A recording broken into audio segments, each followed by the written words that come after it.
Apprenons à mesurer au pied à coulisse à vernier. Le pied à coulisse est un instrument de mesure permettant le contrôle de cote. Une épaisseur, un diamètre extérieur, la largeur d'une rainure, un diamètre intérieur. Description de l'instrument.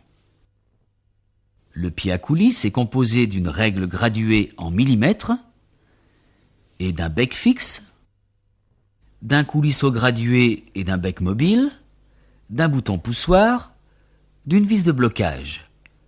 Le vernier est le système de comparaison des graduations de la règle et du coulisseau. La lecture de cote. Apprenons à lire le vernier au 50e. Le zéro du coulisseau va nous permettre de lire les millimètres sur la règle. Les grandes divisions de 0 à 10 nous permettent de lire les dixièmes. Les 5 petites graduations entre ces chiffres permettent de lire les cinquantièmes, soit 0,02 mm. Lisons cette mesure. Le zéro du coulisseau est entre 8 et 9. On prend 8.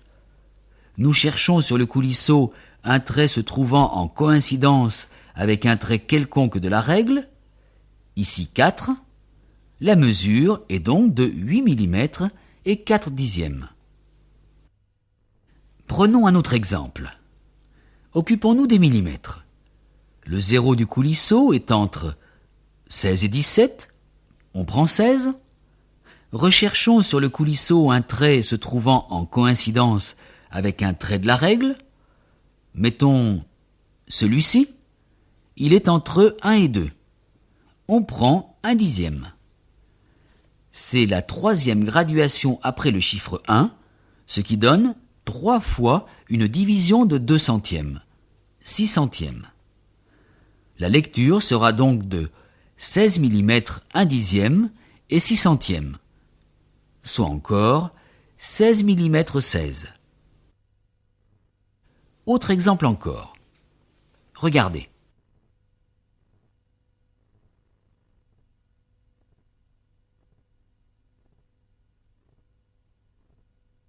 Vous vous apercevrez que le choix entre deux graduations n'est pas toujours facile. Mais la précision de ce vernier n'est-elle pas au cinquantième, soit 2 centièmes de millimètre?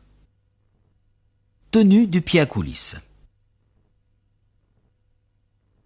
Il faut assurer un bon contact entre les becs et la pièce. Et pour cela, il est nécessaire d'engager la pièce au fond des becs. Attention, une pression trop faible donne un mauvais contact. Une pression trop forte pourra déformer le pied à coulisse. Et dans les deux cas, on fera une mauvaise mesure. Difficulté d'une mesure intérieure. Elle se fait obligatoirement avec le bout des becs. Mais il faut faire attention aussi de mesurer le plus grand diamètre et de tenir les becs parallèles à l'axe du trou. Combien lisez-vous ? 26 mm. Mais attention, il faut rajouter l'épaisseur des becs 10 mm. La cote mesurée est de 26 plus 10, 36 mm. Le diamètre intérieur est donc de 36 mm. Soin. Pour avoir une bonne mesure, la propreté des pièces et du pied à coulisse sont indispensables. C'est l'instrument de mesure que vous serez amené à utiliser le plus souvent. Lire une cote, c'est assez facile avec l'habitude. Prendre correctement la cote, là est la difficulté. Il faudra vous entraîner.